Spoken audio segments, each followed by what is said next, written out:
ورحمۃ اللہ وبرکاتہ۔ آج حضرات ہم آپ کی خدمت میں مولانا اشرف علی صاحب تھانوی کی کتاب اصلاحی نصاب سے کچھ اوراق آپ کی خدمت میں پیش کر رہے ہیں، صرف اس التجا کے ساتھ کہ اللہ کے لیے انصاف کریں اور غور فرمائیں کہ تصاویر کا یہ احترام، یہ تقدس اسلام کی تعلیمات کے مطابق ہے یا نہیں۔ فیصلہ آپ خود فرمائیں، ہم اگر عرض کریں گے تو شاید کسی کو برا لگ جائے۔ یہ دوسری تصویر جو آپ دیکھ رہے ہیں، کہا جاتا ہے کہ یہ نعل شریف ہے اور نبی کریم صلی اللہ علیہ وسلم کی یعنی کہ چپل مبارک۔ یہ تصویر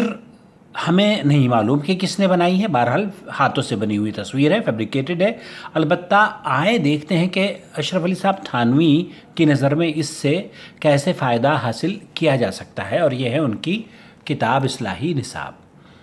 لکھتے ہیں کہ بہتر یہ ہے کہ آخری شب میں اٹھ کر وضو کر کے تہجد جس قدر ہو پڑھے، اس کے بعد 11 بار درود شریف، 11 بار کلمہ طیبہ اور 11 بار استغفار پڑھ کر اس نقشے کو باادب اپنے سر پر رکھے اور بتضرع تمام جناب باری تعالیٰ میں عرض کرے کہ الہی میں جس مقدس پیغمبر صلی اللہ علیہ وسلم کے نقش نعل شریف کو سر پر لیے ہوں، ان کا ادنا درجے کا غلام ہوں، الہی اس نسبت غلامی پر نظر فرما کر ببرکت اس فعل شریف کے میری فلاں حاجت پوری فرمائے، مگر خلاف شرع کوئی حاجت طلب نہ کریں۔ پھر سر پر سے اس کو اتار کر اپنے چہرے پر ملیں اور اس کو محبت بوسہ دیں، اشعار ذوق و شوق بغرض ریاد عشق محمدی پڑھیں، انشاءاللہ تعالی عجیب کیفیت پائیں گے۔ اور پھر اس کے جو فوائد لکھے ہیں کہ جناب اگر حاملہ عورت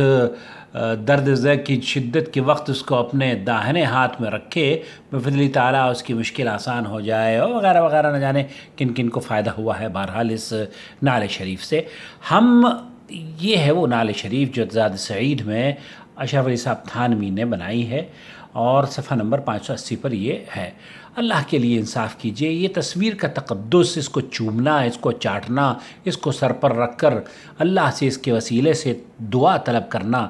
کیا یہی اسلام ہے؟ اللہ تعالی ہمیں عقل سلیم عطا فرمائے اور ہمیں قرآن و سنت پر عمل کرنے کی توفیق عطا فرمائے، اور اس طرح کی بیہودہ باتوں کو جس کا قرآن و سنت میں کوئی ذکر نہیں ہے، اللہ تعالی ہمیں بچنے کی توفیق عطا فرمائے۔